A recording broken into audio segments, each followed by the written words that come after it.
Paper leak माफियाओं के ऊपर एक बार राजस्थान सरकार ने भी बुलडोजर चलाया है।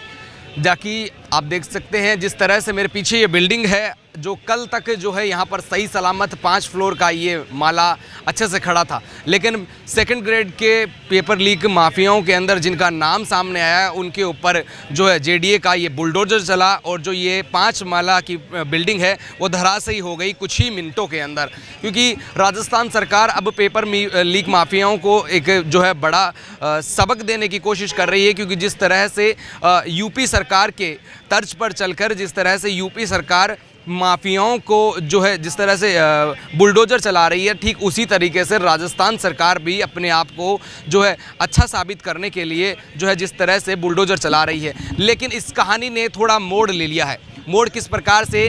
क्योंकि जहां पर जो माफियाओं में जो पेपर लीक माफियाओं में प्रकरण में जो लोग शामिल थे, उन्होंने ये बिल्डिंग लीज पर ले रखा था, लेकिन जो है नुकसान हुआ है वो जो बिल्डिंग के मालिक को हुआ है। क्योंकि उनका नाम सामने जो पेपर लीक के अंदर माफियाओं में जिनका नाम शामिल आया था, उनको कोई फ़र्क इससे खास नहीं पड़ा है। क्योंकि उन्होंने ये बिल्डिंग जो है पेपर यहाँ पर इंस्टीट्यूट चलाने के लिए लीज पर ले रखी थी, किराए पर ले रखी थी। इसके अंदर उपनेता राजेंद्र राठौड़ ने भी कल बयान दिया है कि जिस तरह से ये कार्रवाई की है गहलोत सरकार, एक बार फिर से फेल साबित हुई है। क्योंकि जिस तरह से यहाँ पर कार्रवाई की गई वो एक्चुअल में ये बिल्डिंग उनकी थी नहीं, और उन्होंने जो है ये बिल्डिंग को लीज पर ले रखा था। राज्यवर्धन सिंह राठौड़ ने भी कल इसके ऊपर बयान देकर जो है एक बार फिर माहौल गर्मागर्मी का सामने आया। क्योंकि जिस तरह से ये मामला हुआ है पेपर लीक माफियाओं के ऊपर, जो गहलोत सरकार एक बड़ा एक्शन लेने की कोशिश कर रही थी, तो कहीं ना कहीं उसके अंदर गलत साबित हुई। आप देख सकते हैं जिस तरह से कल तक ये 5 फ्लोर की बिल्डिंग यहाँ पर मौजूद थी, जो कुछ ही मिनटों के अंदर जो कल धराशायी हो गई। और देखने वाली बात ये है कि यहाँ पर जो इनके जो ओनर थे, जो इनके मालिक थे, उनके ऊपर ये जो है सबक सीखने को मिलेगा। क्योंकि दूसरी बात ये भी है कि जो यहाँ पर ये कार्रवाई हुई है, इसके अंदर जो लोग शामिल थे उन्होंने इस बिल्डिंग को किराए पर ले रखा था। चूँकि जो कार्रवाई हुई है वो पेपर लीक माफियाओं के ऊपर नहीं हुई है, जो इसके ओनर थे उनके ऊपर हो गई है।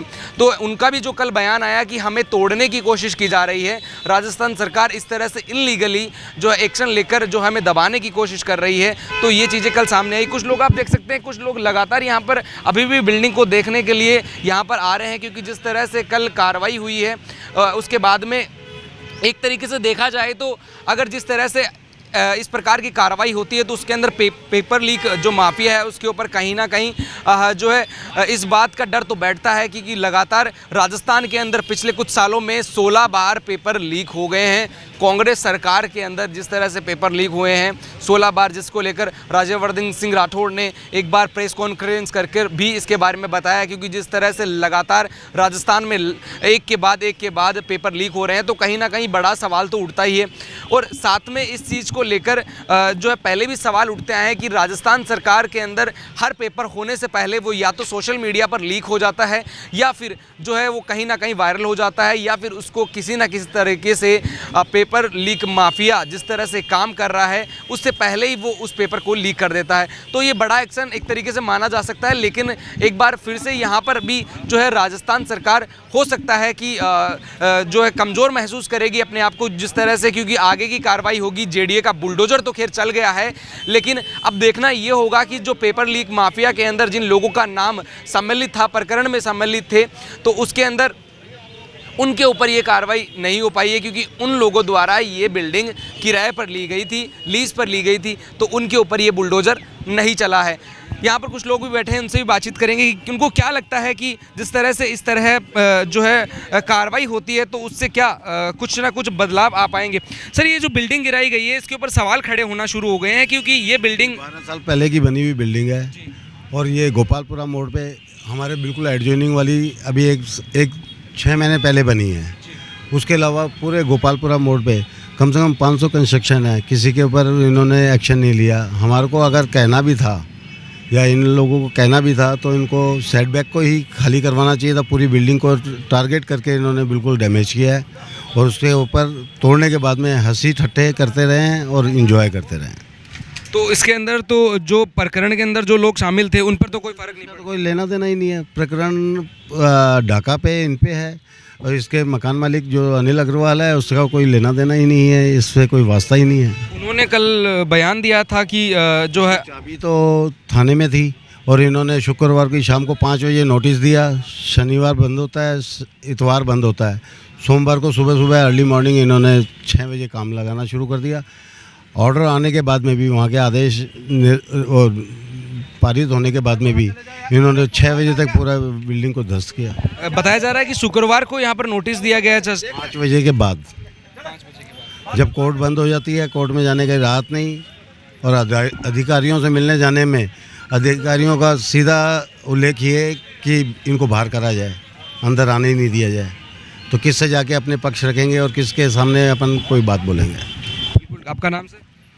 मेरा नाम भी अनिल ही है, इसके ऑनर अलग हैं, अनिल अग्रवाल मेरा नाम। तो बिल्कुल देख सकते हैं जिस तरह से ये कार्रवाई हो गई है, इसके अंदर जाहिर सी बात है कि उनके ऊपर ये कार्रवाई नहीं हुई है जिन लोगों पर होनी चाहिए। और आप देख सकते हैं यहाँ पर भी कुछ लोग अभी भी बिल्डिंग को देखने के लिए जो एकत्रित हुए हैं, क्योंकि कल जो ये बिल्डिंग गिरा दी गई थी, तकरीबन सुबह 7:30 बजे ये बिल्डिंग को गिरा दिया गया था और उसके बाद में जो है तकरीबन 7:30 पर यहाँ पर जेडीए का बुलडोज़र लेकर यहाँ पर पहुँची और उसके बाद में इसको बिल्डिंग को गिरा दिया। अब यहाँ पर आने जाने वाले लोग भी इस बिल्डिंग को देख रहे हैं, क्योंकि जिस तरह से पेपर माफियाओं पर कार्रवाई हुई है वो कहीं ना कहीं इस बात का तो संदेश देती है कि अब जो गहलोत सरकार भी जो है लगातार पेपर माफियाओं पर बुलडोज़र चला रही है।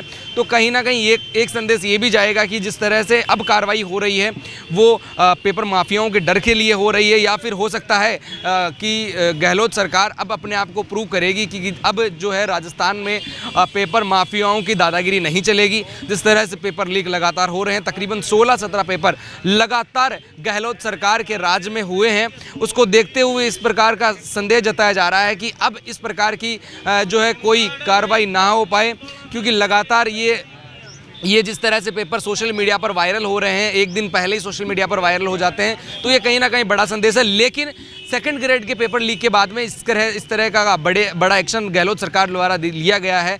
ये देखने वाली बात होगी क्या गहलोत सरकार इसके अंदर औंधे मुँह गिरती है या फिर अपने आप को सही साबित कर जो है कार्रवाई के रूप में अपने आप को समेट कर सामने रखती है। मेरे सहयोगी अजय सिंह के साथ मैं दीपक कुमावत, नवतेज टीवी, जयपुर। देश और दुनिया की हर बड़ी खबर के लिए सब्सक्राइब करें नवतेज टीवी और पल पल के अपडेट्स के लिए बेल आइकन को दबाना ना भूलें, क्योंकि आपकी खबरों का भरोसेमंद साथी है नवतेज टीवी।